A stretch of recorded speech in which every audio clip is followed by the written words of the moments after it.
¿cómo están? Como siempre, nosotros ya aquí listos y preparados en iNoticias, en TVNet, en conjunto con la Agencia de Comunicaciones El Clamor, ¿cierto? Para entrevistar a distintas personas, a emprendedores, autoridades, pero estas últimas semanas, ¿cierto? Se ha hecho habitual entrevistar a candidatos ya sea a senador, a diputado y también a consejeros regionales. ¿Por qué? Porque quedan solo 13 días para que el 21 de noviembre ya podamos escoger tanto a nuestro presidente, a nuestro senador, diputado y consejero regional, quienes van a ser los que nos van a representar en los distintos puestos, ¿cierto?, a los que están postulando. Una elección muy importante y por lo mismo usted tiene que votar y votar informado. Vamos a presentar a nuestro candidato. Él es Carlos Oyarzún, ya ha estado ya varias ocasiones acá, ya es parte de la casa. ¿Cómo estás, Carlos Oyarzún, candidato a diputado por el Distrito 25? Bienvenido. Hola Claudia, muy bien, muchas gracias. Aquí con toda la energía y con toda la convicción para seguir adelante estos 13 días que quedan ya de campaña. Sí, y ya lo vuelvo a decir. Y te noto más flaco también, están todos más flacos. Voy a empezar a hacer campaña estos últimos días con todos ustedes. Pero bienvenida, pues, bienvenida, ahí cuando quieras te sumas. Para empezar a bajar un poquito. Oye, Carlos, bueno, han sido días intensos, me imagino, el tema de la campaña. Son 12 las comunas las que tienes que recorrer, ¿cierto?, por este Distrito 25. ¿Cómo ha sido la experiencia y cuáles han sido también las principales problemáticas que has podido detectar en conversación con la gente? Porque, claro, si bien esta es una región, hablamos de descentralización, pero la descentralización también, hay descentralización en la región, en las comunas. ¿Y cuáles han sido los distintos problemas que has podido detectar en estas 12 comunas? Efectivamente, Claudia. Nosotros desde un primer minuto nos prometimos a nosotros mismos, Claudia, abarcar nuestras propuestas desde el punto de vista de un Estado más eficiente.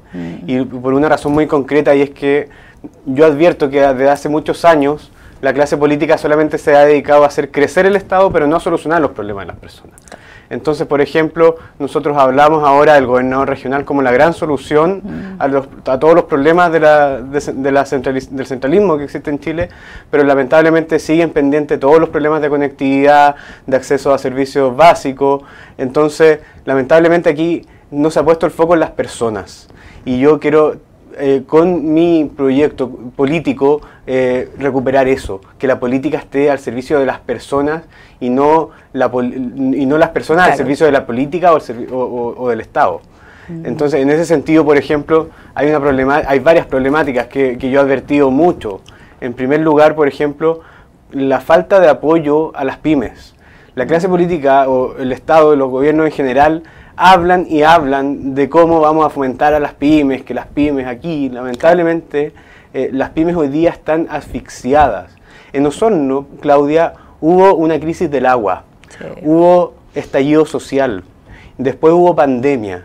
Fuimos la primera comuna también confinada. En la cuarentena, sí. Efectivamente. Entonces, en ese sentido, no hay pyme que aguante. No. Y lamentablemente, todavía uno advierte una serie, por ejemplo, de trabas administrativas para funcionar. En ese sentido, por ejemplo, yo conversando con las pymes, con los comercios, me dicen, para acceder a patentes a veces pasan años estoy hablando, no estoy exagerando, que son años en los cuales no hay fuentes laborales, las personas no pueden al final ejercer su actividad económica. Claro. Entonces, eso no se puede sostener. Si efectivamente nosotros queremos ponernos del lado de las pymes, de los emprendedores, del comercio, nosotros tenemos que hacer ayudas concretas, que se traducen en eso, en dejarlos trabajar tranquilos. Por otra parte, una cosa que yo también lo he dicho con mucha fuerza, Claudia, hay que trabajar en una rebaja tributaria. Lamentablemente, a la clase política en general estos temas como que les duele la guata. Pero hay que decirlo, hoy día las pymes, el comercio, necesita empoderarse de recursos. Y eso lo hacen, se hace directamente a través de una rebaja tributaria. De rebajas tributarias en general estoy hablando. Impuestos, claro. De impuestos. Claro. Por ejemplo, hay una cosa que yo lo digo con todas sus letras. El impuesto específico a los combustibles. Es un impuesto que hoy día ya no se sostiene y no se justifica. El fundamento de la creación de ese impuesto en su minuto fue la construcción de carreteras y caminos. y que era en el fondo un impuesto a las personas de mayores recursos. Hoy día no tenemos ninguna de esas hipótesis. Hoy día las personas que se movilizan en autos, o generalmente son su fuente de trabajo, o no estamos hablando de las personas más ricas de Chile. Y por otra parte, hoy día las carreteras en Chile son casi todas concesionadas, en donde las personas pagan peaje extra. Por lo mismo, yo creo que ahí el Estado sí debiese hacer un esfuerzo por reducir el impuesto, o eliminarlo. O eliminarlo derechamente. Claro. Por otra parte también, particularmente en cuanto al comercio, que esto es una cosa que yo no me había percatado, pero que yo sí, de la conversación directa con el comercio, lo advierto, que es el comercio ambulante. Cómo ha crecido durante el último año. Lamentablemente el comercio ambulante es muy dramático, porque ahí estamos hablando de que el comercio establecido paga impuestos, paga arriendo, se somete a todas las fiscalizaciones, versus el comercio ambulante que no hace ninguna de esas. No, claro, y que más encima vende más barato y vende los mismos productos. Entonces, ahí sí también yo soy partidario de que debiese haber un esfuerzo por parte del Estado en tratar de formalizar el comercio ambulante, que así lo estime pertinente. Y lo que no podemos tolerar hoy día es que el comercio ambulante siga tal como existe hoy día, en donde, por ejemplo, en calle Ramírez o en el barrio Lynch, uno ve cómo ha ido aumentando dramáticamente. Y eso es en desmedro de todo el comercio establecido. Claro, el tema es que también ellos tienen que trabajar el comercio ambulante, entonces ahí también me imagino que hay algunas propuestas para ello, ¿no? Formalizarse, que el Estado fomente la formalización, que los asesore técnicamente. Sí, eso hoy día, si no se hace, no es difícil de hacer.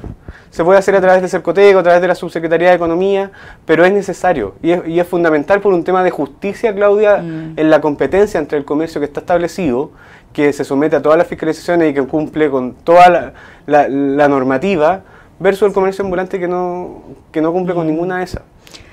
En varios medios de comunicación salió una noticia, ¿cierto? Una encuesta que realizó la Universidad de Los Lagos, donde cerca de un 35% de las personas encuestadas estaba indeciso por quién votar, ¿cierto?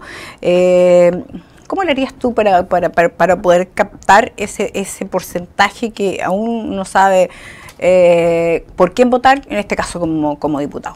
Sí, efectivamente, Claudia, vi ese estudio, o sea, vi la nota que salió en prensa, y es evidente porque ahí hay una realidad que es objetiva, que es, en primer lugar, que han habido tantas elecciones que ya la gente está cansada de tanto candidato, de ir a votar, porque aquí hubo, después del 18 de octubre, un frenesí de elecciones. Entre el plebiscito, la elección de los convencionales, las municipales, la elección de los gobernadores, las primarias, y ahora son cuatro elecciones de core, de diputados, de senadores y de presidente. Y en casi 3 años vamos a tener nuevamente las municipales. Y te lo quiero decir, y la gente de derecha, a la cual yo represento, hemos perdido todas.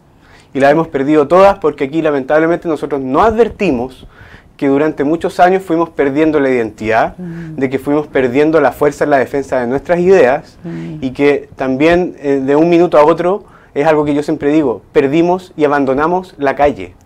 No sé si por vergüenza, si por falta de convicción, si por falta de interés, digamos, como se dice al pueblo. Pero en el fondo, nosotros como sector político, la clase política de derecha, en el pasado, y eso es también lo que yo ahora quiero cambiar, que salgan de su zona de confort, digamos. Pero nosotros renunciamos a ir a convencer con nuestras ideas, con coraje.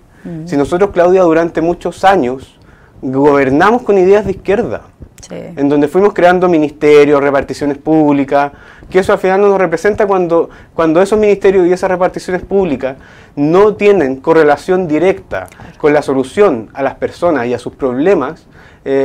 Finalmente gobernamos con ideas de izquierda. Cuando nosotros creamos el Ministerio de la Mujer, pero no hablamos nada del empleo femenino, de cómo vamos a fomentar el empleo femenino, de cómo vamos a evitar que un embarazo en una persona sea perder el trabajo o sea perder su estudio, Claro. al final no sirve de nada. No Está el sirve de Ministerio nada. de la Mujer y el Servicio Nacional de la Exactamente. Mujer. Claro. Y ahora, nosotros creamos los gobernadores regionales y resulta de que nadie habla de los problemas de conectividad que existen en Chile. En este mismo distrito hay comunas que no tienen acceso a servicios básicos, que no tienen acceso a internet, que los caminos están en pésimas condiciones. Por ejemplo, la ruta 215 a Puyehue, pero resulta que nosotros estábamos a favor de los gobernadores regionales. ¿Y qué han hecho? Dices tú, claro. Y a lo que yo voy es, ¿cuál es la prioridad? ¿A dónde vamos a poner el foco? ¿En las personas o en la institucionalidad? Exactamente. Y eso lamentablemente nosotros, como derecha, por nuestras ideas, somos los llamados a defender, nosotros lo abandonamos, Claudia. Y yo estoy en una cruzada para recuperar esa actitud. Y yo cuando hablo de renovación de la política, me refiero particularmente a eso. A cuál va a ser nuestra actitud para enfrentar los problemas. ¿Cuál va a ser nuestra convicción? Claro, ya la renovación, ya apoyar a la juventud, de verdad, da como, no sé si lata o pena, no sé, ver a los mismos políticos de siempre. O sea, se creó una ley para esta ley, el límite de la reelección. Pero claro, tú ves que ya, un diputado, ahora senador, después alcalde, después, no sé, core, después de nuevo diputado. No, o sea, de verdad, para mí es un chiste eso. Yo Claudia, quiero ser muy sincero. Yo no soy de jubilar por jubilar. Claro. Yo soy de que efectivamente aquí se haga la pega, y se haga la pega bien. Yo en ese sentido, por ejemplo, lo he dicho muchas veces. En el caso particular del diputado Javier Hernández, que ahora es candidato a senador, yo lo celebro mucho. Yo en él veo un ejemplo claro de una persona, de un político que se ha dedicado a estar en terreno con las personas y a dar la cara, que es lo que la clase política, y particularmente de nuestro sector, no hizo. Dar la cara. Estar haciendo las cosas de manera horizontal con las personas. Pero no dio la cara cuando se obtuvo en el 10%. En la última ocasión. En los tres primeros 10%. Bueno, ahí habrá que preguntarle. Se lo pregunté yo como medio de comunicación, por eso te lo digo, pero no. Oye, me dicen que estamos en la hora y el bloque Chile Vamos, ¿cierto?, está apoyando, porque hicieron primarias y todo, está apoyando a Sichel, Sebastián Sichel, que ha tenido una baja en las encuestas, no le ha ido muy bien. No obstante, si bien tú estuviste en una época de reflexión, ahora ya has hecho público tu apoyo a José Antonio Kast. ¿Por qué esa decisión? Particularmente, Claudia, por lo que te decía, aquí nosotros tuvimos una falta de identidad de derecha durante años, que a nosotros hoy día nos llevó a estar en riesgo de seguir existiendo. Y la gente, y con justa razón, nos castigó duramente por haber abandonado nuestras ideas. En ese sentido, yo después de este proceso de reflexión que hice, estoy convencido de que la figura presidencial que a nosotros más nos representa como gente de derecha es la de José Antonio Kast. Y en ese sentido, yo, por supuesto que adhiero a su apoyo. Ahora, a mí no me interesa si José Antonio Kast también me apoya a mí o apoya a otro candidato. Yo lo que estoy convencido es a lo que nosotros como derecha tenemos que ofrecer al país para el Chile que viene. Se vienen, Claudia, tiempos muy difíciles. Muy complicados. Muy complicados. Y lo principal, lo fundamental, es tener convicción y tener energía para defender las ideas. Sí. Y eso es lo que yo también quiero ofrecer. Tienes toda la razón, se vienen tiempos complejos, sobre todo con el tema de la pandemia, ¿cierto? Que vamos a tener que trabajar mucho en una reactivación económica, la incertidumbre que hay también por el tema de las elecciones y la pandemia que tampoco aún termina. Entonces, tienes toda la razón. Estamos en la hora, te doy algunos segundos ahí para que puedas hacer el llamado a la gente a que vaya a votar y que me imagino también vote por ti. Bueno, muchas gracias. Yo siempre lo he dicho, me represento mucho con las pymes, con los pequeños emprendedores, con los carabineros que nos defienden de la delincuencia, del terrorismo, con las personas que finalmente sacan adelante el país, con la verdadera primera línea de este país, que fue todo el personal de salud que enfrentó con patriotismo y a los cuales les doy las gracias la crisis del COVID y que hasta el día de hoy sigue enfocado en eso. Yo lo he dicho siempre, yo no le voy a solucionar la vida a nadie, pero sí me voy a enfocar por ser un apoyo en cuanto a los proyectos de vida, en cuanto a los proyectos personales de trabajo, y en ese sentido quiero ser un aporte. Por lo mismo, con la misma energía, convicción, les pido que me den una oportunidad. Finalmente esto se trata de eso, de darle una oportunidad a una persona joven, profesional, y que está comprometido también con un sentido de pertenencia a la zona en servir al Distrito 25, a la región de los lagos. Así que un abrazo grande. AA62. Eso, muchas gracias, Carlos. Con nosotros Carlos Oyarzún, candidato a diputado por el Distrito 25, hablando de todo, actualidad, contingencia y también, por supuesto, lo que en los últimos días, política. Vamos a una pausa, regresamos.